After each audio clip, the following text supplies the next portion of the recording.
25শে জুলাই বৃহস্পতিবার উদয়পুর পৌর পরিষদের চেয়ারম্যান শীতল মজুমদারের নেতৃত্বে বিশাল পুলিশ বাহিনী নিয়ে উদয়পুর শহরে বুলডোজার নামিয়ে হকার উচ্ছেদের নামে যে নরকীয় ঘটনা ঘটেছে এর প্রতিবাদে সোমবার গোমতী জেলা কংগ্রেস দলের পক্ষ থেকে এক বিক্ষোভ মিছিল অনুষ্ঠিত হয়। মিছিলটি জামতলা কংগ্রেস দলের অফিস থেকে শুরু করে সেন্ট্রাল রোড, পুরনো motor stand, new town road হয়ে পৌর পরিষদের অফিসের সামনে এসে হকার উচ্ছেদের বিরুদ্ধে বিক্ষোভ কর্মসূচি পালিত করে।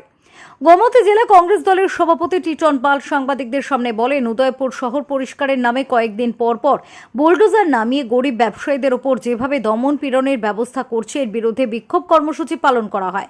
উদয়পুর উন্নয়ন হোক, কিন্তু হকারদের ওপর দমন পীড়ন করে নয়। হকারদের স্থায়ী পুনর্বাসনের ব্যবস্থা করে তারপর হকারদের উচ্ছেদ হোক, তবে বুলডোজার চালিয়ে নয়।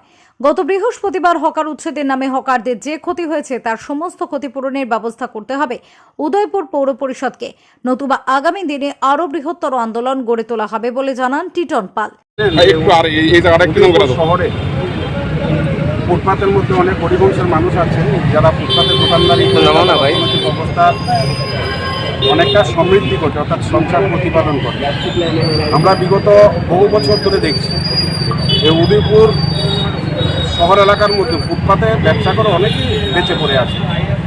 শহরের উন্নয়ন হোক, শহরের যে মূল শহরের রাস্তার পরিধি বৃদ্ধি পাক, সেটা আমরা কংগ্রেসও চাই, প্রত্যেকেই চাই যে উদয়পুর পৌর পরিষদ হকার উচ্ছেদ করবেন, সেখানে আমরা বিরোধিতা করছি না।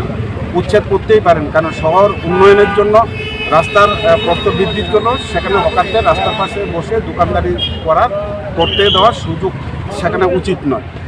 কিন্তু সেটাও মাথায় রাখতে হবে, যে সমস্ত ফুটপাতে হকার সেখানে দোকানদারি করে তার সংসার প্রতিপালন করছে, হুট করে তাদেরকে যদি সেখান থেকে উচ্ছেদ করা হয় তাহলে তার সংসারের উপর একটা বিশাল প্রেশার চলে আসবে, তার সংসার প্রতিপালন করা সেখানে সম্ভব না। কারণ ফুটপাতে যারা। Bureau report, SD news media, Tripura.